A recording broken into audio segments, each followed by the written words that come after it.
tables aren't supposed.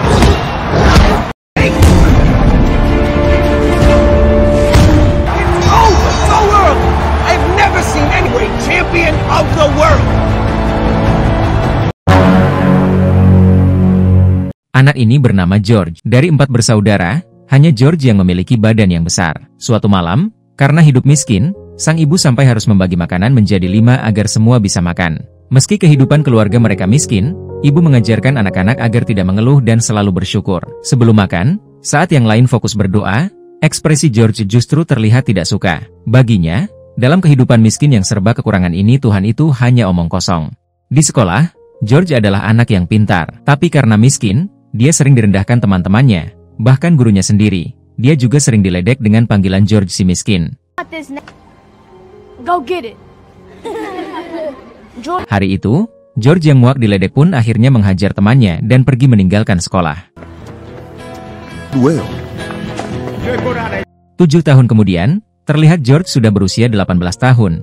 Akibat putus sekolah dan tak punya ijazah, George terpaksa mencari uang dengan mencuri.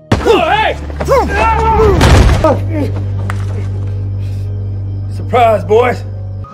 Malam itu, saat sedang beraksi, George terkejut karena ternyata korbannya adalah polisi. Beruntungnya dia berhasil kabur.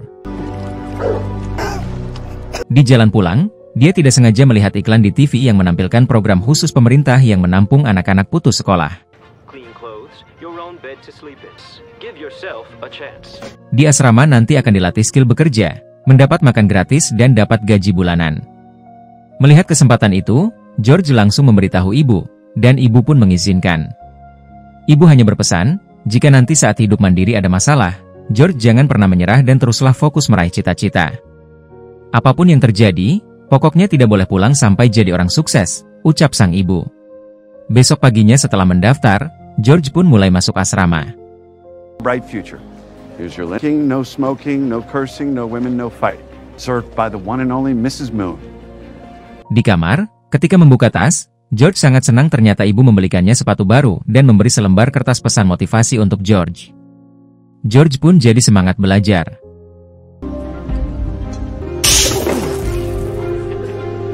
Saat istirahat, George terkejut, sepatu barunya hilang saat makan siang bersama temannya yang bernama Desmond.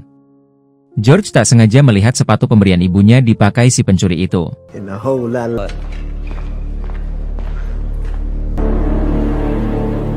Beruntungnya ada petugas bernama Dok datang melerai.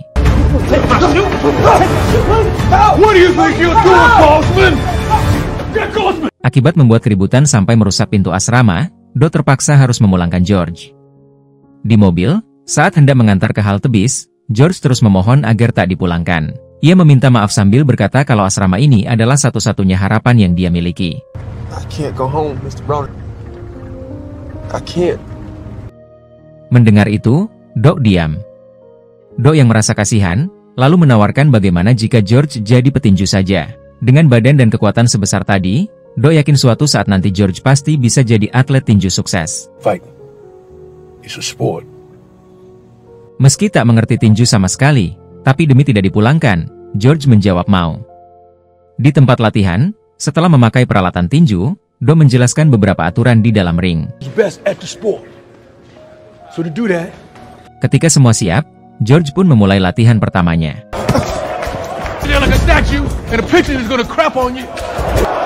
George yang kalah telah kesal karena ditertawakan. George pun pergi ke ruang ganti. Melihat kemarahan George, Dok berusaha menenangkan. Ia juga menasihati George untuk jangan terlalu memikirkan pendapat orang lain sampai tidak fokus belajar. Walaupun kekuatan George besar, tapi jika tidak menguasai teknik, maka George tidak mungkin bisa menang.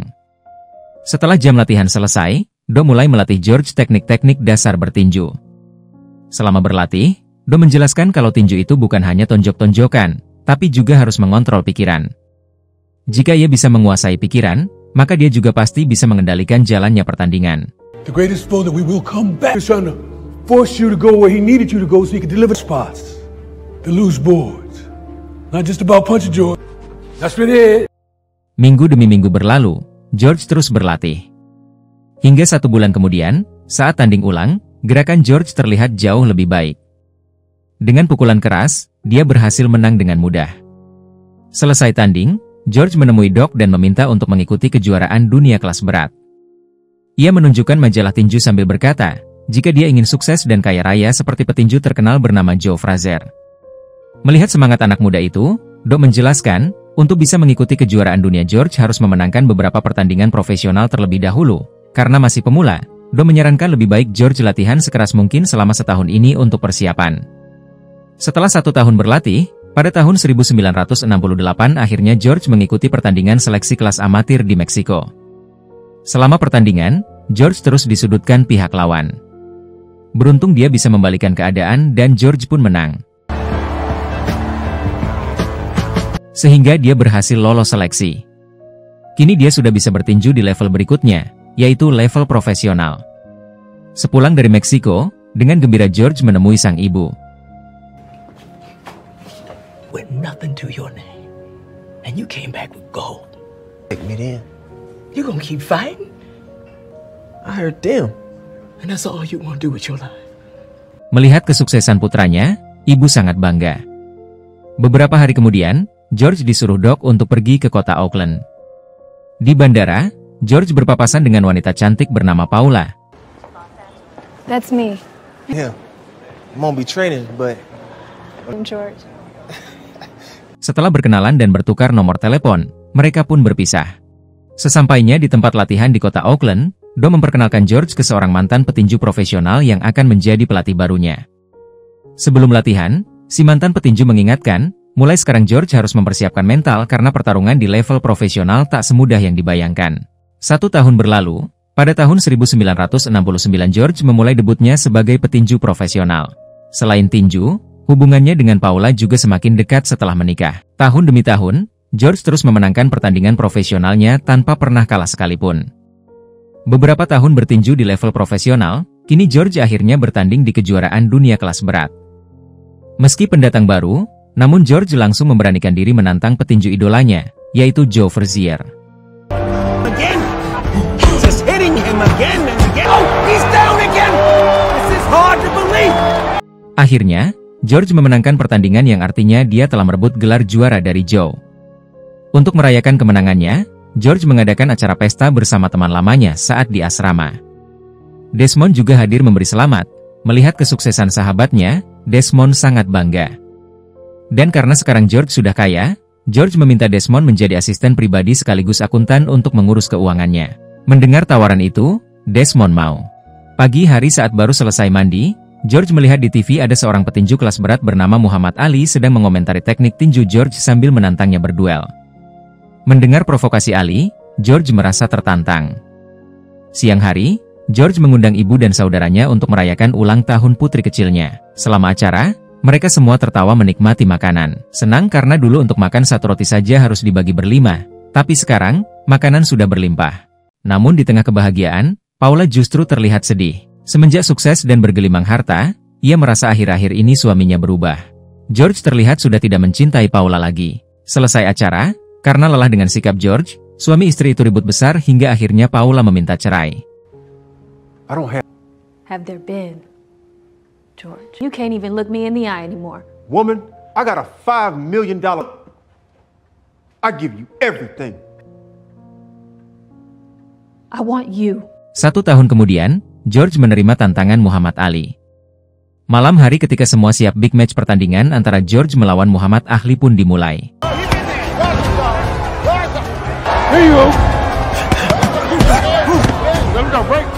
Ronde demi ronde George selalu berusaha menyerang Ali, tapi karena terus-menerus menyerang staminanya habis di ronde ke-8. I don't see. Gotta be doing some damage. They told me you was bad, George. Let me. Melihat pukulan George semakin melemah, Ali pun menyerang balik untuk pertama kalinya. My turn.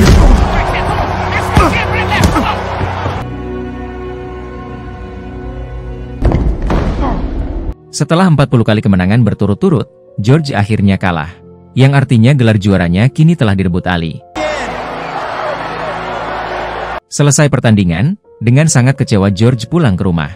6 bulan berlalu, suatu malam demi menaikkan kembali reputasinya George menantang 5 orang petinju duel. Ali juga hadir menyaksikan. Namun, meski George mengalahkan lawan-lawannya, para penonton justru bersorak memanggil-manggil nama Ali. Karena emosi, George menantang Ali untuk duel ulang, tapi Ali menolaknya. Hold my jacket, Howard. Howard, hold my fight, land on no rope. George, you're too pretty to fight someone as ugly as you, George. Di ruang ganti, melihat muridnya frustasi, Doc mencoba menemani. Tak lama kemudian, George mendapat surat yang mengabarkan jika sekarang adik perempuannya sedang melahirkan, tapi kondisinya kritis. Okay.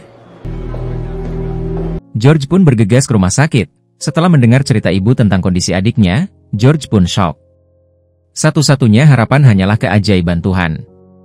Di tengah kesedihannya, George berlutut untuk pertama kali dalam hidupnya. George berdoa sambil menangis memohon pada Tuhan untuk mengambil nyawanya. Jangan adikku. Take me. Sepanjang malam, George terus berdoa tanpa henti. Hingga pagi harinya, ketika terbangun sang ibu memberitahu kalau adik dan bayinya berhasil selamat. Mendengar itu, George seakan tak percaya ternyata Tuhan benar-benar ada. Tuhan benar-benar mengabulkan doanya. Say hi to your nephew. The George. Yeah. It worked. 3 tahun kemudian, terlihat George sedang bertanding dengan petinju kelas berat bernama Jimmy Young. Namun, akibat trauma karena kalah melawan Ali dulu, kemampuan George seperti menurun dan George harus menerima kekalahan lagi.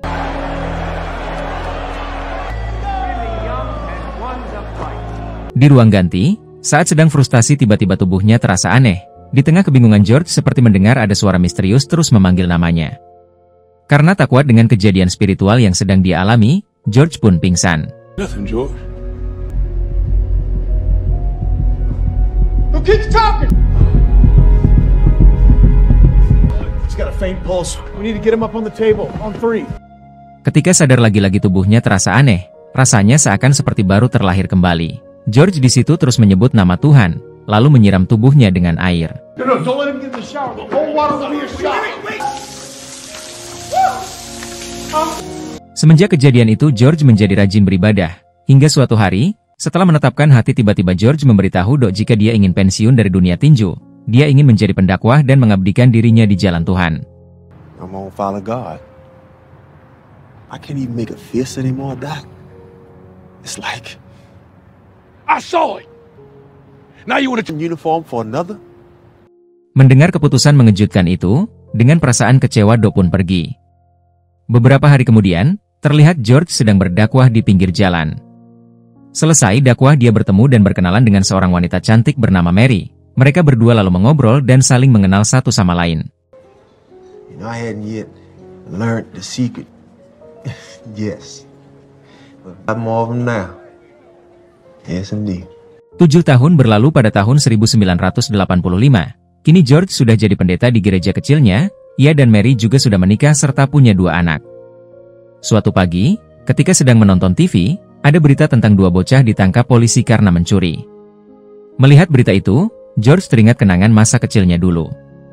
Ia pun berencana membuka tempat olahraga untuk mendidik anak-anak jalanan miskin. Minggu depannya, setelah mensurvei lokasi gedung bersama Desmond, George langsung membelinya. Talk to the bank about. Beberapa bulan berjalan,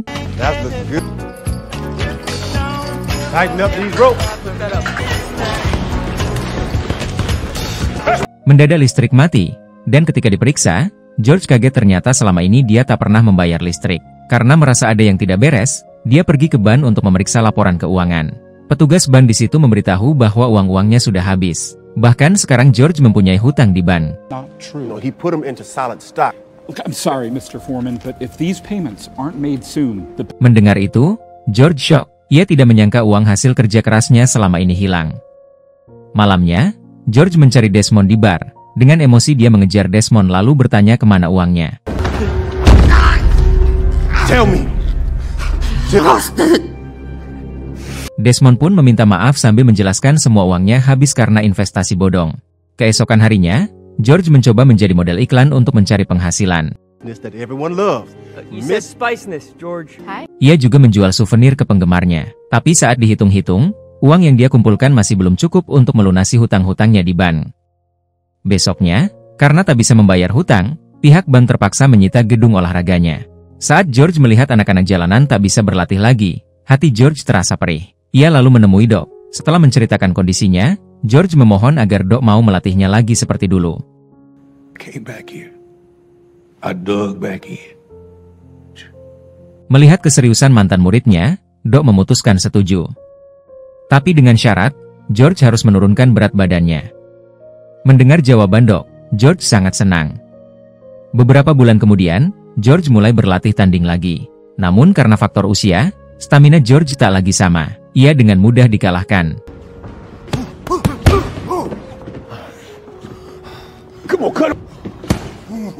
Pada tahun 1987, setelah 2 tahun berlatih keras, George mencoba menantang petinju profesional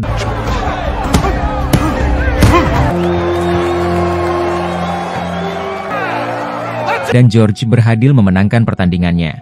Berita tentang kemenangan dan kemunculan kembali George juga menyebar. Pertandingan demi pertandingan pun terus dia lalui hingga akhirnya George berhasil kembali memasuki kejuaraan dunia kelas berat lagi. Hari itu, George berduel dengan petinju pemegang gelar juara dunia bernama Michael. Selama pertandingan George terus disudutkan lawan. George Foreman's powers. Solid right hand by Moore. Moore is cutting up George like a turkey. Di ronde 9, karena khawatir, Doc mencoba menghentikan pertandingan. Tapi George menolak. Dengan tenang, George memberi isyarat kalau dia pasti akan menang. Setelah bel berbunyi, pertandingan pun kembali dilanjutkan, hingga George berhasil memenangkan pertandingan.